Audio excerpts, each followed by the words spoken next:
Hello, my name is Manaya Brisbane. I am in Stephen Graham's Public Speaking Course 1A, and this is going to be my persuasive speech. This is the rough outline. You'll have to forgive me. It's very cold here, and I don't do cold well, so forgive the robe. In the words of Salt and Pepper, let's talk about sex, baby. Let's talk about you and me. Let's talk about all the good things and the bad things that may be. It's funny, it's cute, it's bouncy, but the message is pretty clear. Let's talk about it. There's nothing wrong with talking about it, and there's nothing wrong with being informed. But unfortunately, when we don't talk about it, then we get misinformation, or we get people seeking out information from sources that aren't always correct, and we could get in trouble. In this case, the trouble is reported by the CDC, in which over 53% of reported STD cases in 2020 were youth between the ages of 15 and 24. That age range is made up of high school and college students. Today, we are going to talk about why Congress should enforce a sex ed mandate. We will examine the problem, the causes, and the solution. Here's the body. We have a serious problem. STDs among young people have increased dramatically. As I've stated before, the CDC has reported over 53% of STD cases in 2020, and those are between the ages of 15 and 24 years old.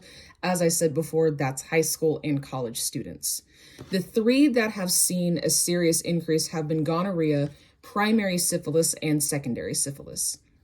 While this is a huge problem, we have to examine what's causing this. There are three significant causes as to why STDs are spiking once again: an increase in unprotected sex, disparities amongst healthcare providers, a lack of reported testing and communication between partners. Now, in here, what I wanted to talk about was, I'm blanking. Within the causes, what I wanted to talk about was the fact that because we're just now coming out of a pandemic where everyone had to isolate, there's now a mindset of we're liberated, we can do whatever we want now. And that makes people think we don't have to use protective measures anymore. We don't have to use condoms. We don't have to use birth control. I also wanted to talk about the disparities amongst healthcare providers, because within that data, there is a percentage of minority people, specifically marginalized communities, and a lot of healthcare providers don't tend to screen for sexually transmitted diseases, infections amongst minorities. And minorities including African-American people, Hispanic people, and then you also have LGBTQ, but that is another entity entirely, but that will be discussed. The transition. While the causes are alarming, there is a solution to this.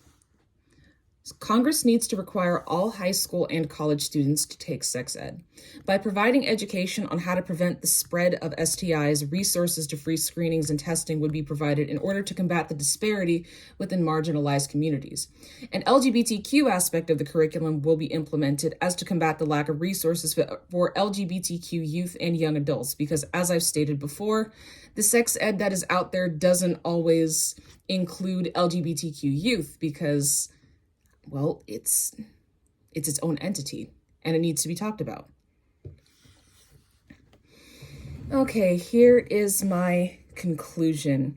Today, we learned why it's imperative Congress take action in order to help prevent the spread of STDs among youth and young adults. We looked at the problem, the causes, and the solution.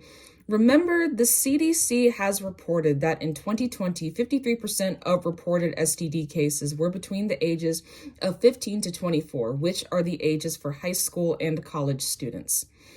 In the groovy lyrical stylings of Salt and Pepper, to the people at home or in the crowd, it keeps coming up anyhow.